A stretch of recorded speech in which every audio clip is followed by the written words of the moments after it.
अखन अहाँ सब सुन रहल छी अमचन म्यूजिक की शानदार प्रस्तुति। अरे मनीषवा धीरे नोहरी के बगल में कीटब कर धीरे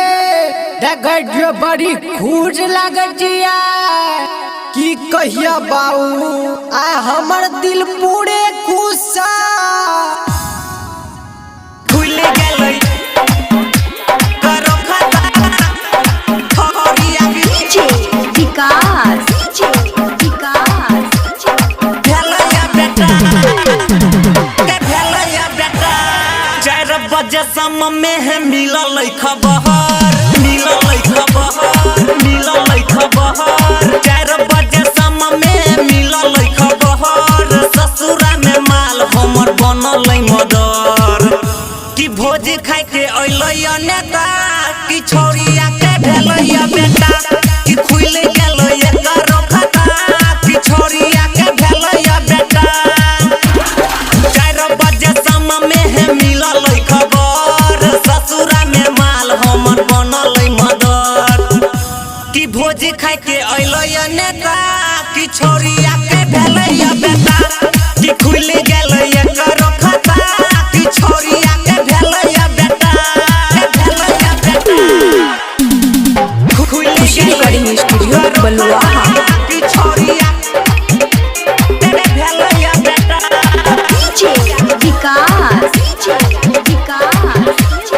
भेलैया बेटा मटियार कला सीतामढ़ी कुमार से प्यार छोड़ी कर रहै गहरा रे मर्दा के एब्सेंटी में बोलाबै रहै हमरा रे आही रे हे दादा कुमार से प्यार छोड़ी कर रहै गहरा रे मर्दा के एब्सेंटी में बोलाबै रहै हमरा रे चुपे चोरी रतिया में घुसै रहै घर लूटै रहै माजा पूरा बन के निडर हमरे से भेल रहै बेटा कि छोरिया के भेलैया बेटा कि खुल गेलै एकर खाता कि छोरिया के भेलैया बेटा खुल गेलै एकर खाता कि छोरिया के भेलैया खुशी रिकॉर्डिंग स्टूडियो बलुआहा।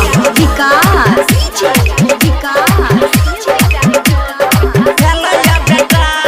मटियार कला सीतामढ़ी मुन्ना मनीषी बन गेलै कुमारे में बाप रे बहबा धरम से करबै हम जाप रे आही रे हे दादा मुन्ना मनीषी बन गेलै कुमारे में बाप रे बहबा धरम से करबै हम जाप रे